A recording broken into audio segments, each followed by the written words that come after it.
In the next 2 minutes, I'm going to show you how to spot liquidity zones on gold, and not just about spotting them, also how to trade them profitably. Let's go. So liquidity zones are price areas where meaningful order flows are expected to concentrate, often because of previous high or previous low, or where price ranges,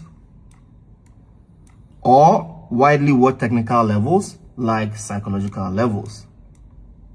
So usually when price reaches these orders, resting orders, stop orders, breakout participation, institutional execution can usually increase volatility and hedging flow and volume. So as a trader, what you want to practically do is always watch how the market reacts when it gets to a previous volatility range or liquidity range, which is like a previous high. In this case, you can see how the market reached this point and then it dropped heavily, or a previous low, and in this case, you can see how the market just tapped into this and then rallied all the way, or in a ranging zone where you can see price is trapped within this highs and lows and eventually breaks out.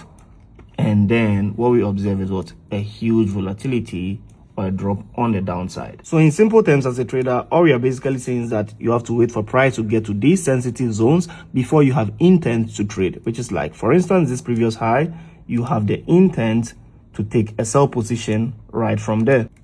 Or for instance, when price also got to this support level, which is a previous liquidity range, you have the intent to take a buy position right from here.